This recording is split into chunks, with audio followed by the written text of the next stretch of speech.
You cannot win the war against the world if you can't win the war against your own mind. Self-discipline is the center of all material success. 99% of people are not willing to do what it takes to make their dreams come true. The Marines have a saying, everybody wants to go to heaven, but nobody wants to die. And that's just real. At the center of bringing any dream into fruition is self-discipline. Something as simple as food and eating is not about your body as much as it is about your mind. It's getting command of your mind to be able to choose actions that are in your own best interest.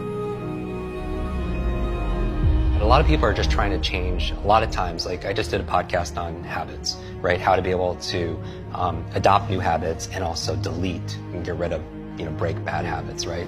And so a lot of people always want to usually make a change on behavior. They want to get themselves to work out. They want to get themselves to meditate. They want to get themselves to read more each day. They want to get themselves to X, right?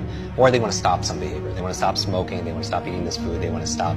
I always tell people, stop checking your phone the first hour of the day. You've heard this many times, right? You win the first hour of the day, you win the day.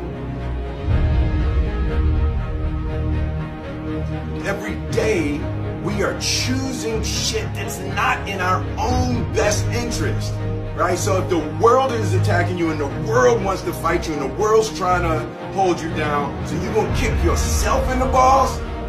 So you're going to stop yourself from getting what you dream. When I want to transform or transcend or make a real positive change, I'm looking at all the other areas of ourselves.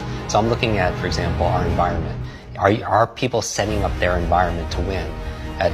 So change doesn't just happen at this level of behavior, but what you have to change the environment. So for example, if you want to stop eating a certain food, it helps to be able to have not have that food in your home, right? So you change the environment. In life, we must all suffer one of two pains: the pain of discipline or the pain of regret. I'm asking you, choose wisely. So whatever it is that you're trying to achieve in life, the critical component is getting things done, and getting things done in a systematic way. Building the character that's associated with getting things done in a systematic way requires that you become disciplined.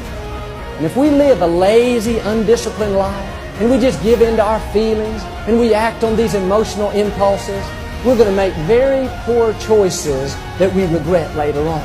We would be much better off to just discipline ourselves right now, so that later on, we don't have to carry that heavy load of regret. I think a lot of people suffer from decision-making fatigue, right? And this is very strong research saying that you can only make a certain amount of good decisions a day. And after that is spent, you can't anymore. And that's really been fine-tuned in the medical field with surgeons and such, in terms of seeing their, where they're making their errors and stuff with early on in the day or later in their days and stuff like that. But we all, as entrepreneurs or as employees and executives or as parents, we all can make a certain amount of decisions. And that's why, people like Mark Zuckerberg or Tony Hsieh, they wear the same t-shirts and sweatshirts all the time because they don't want to spend, use up one of their decisions thinking, oh, what am I going to wear today? Right? And so my goal is to streamline my life, put the routines, the first hour of the day and the last hour of the day, I really micromanage to the point where it's habitual. I don't even have to think about it. And then, because those are the times of the day where I can really have the most impact, because later on in the middle of the day, team members need this, there's firefighting this, client needs that. But the first hour, the last hour, I really want to control. So all this really helped develop grit and resilience, in my body, so I could have the ability to persevere. And also, I stand guard to my brain all the time, what goes in. I don't watch like a lot of the negative news and all the marketing. I really focus, I watch and I listen to your show and maybe a handful of little things I read each day, because I need to keep it positive. I want hope and I'm looking for help. I'm looking for inspiration and also instruction. Self-discipline is the definition of self-love. When you say that you love yourself, that means that you have behavior towards yourself that is love. Like you say to yourself, hey man, look, I know you want to eat that pizza and it'll be really good, but I can't let you eat that, man, because if you eat that pizza, you're gonna feel like shit. You know, and I love you too much to let you eat that.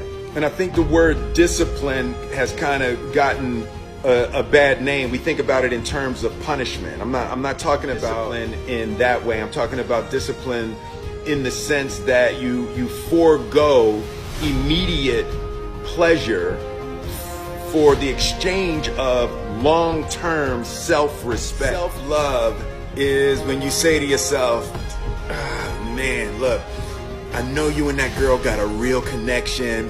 I know y'all vibe, but that's your girl's cousin. So I love you too much to let you do that. Self-love is, hey, look, I know you got a test on Monday, you know. I know you really want to go out with your friends. It's Saturday night, you want to go out, but if you fail that test, you're not going to feel good about yourself. You know, I love you too much to let you go out tonight. Self-discipline is self-love. If you want to be happy, you have to love yourself, which means you have to discipline your behavior. The road to sustained happiness is through disciplining your behavior.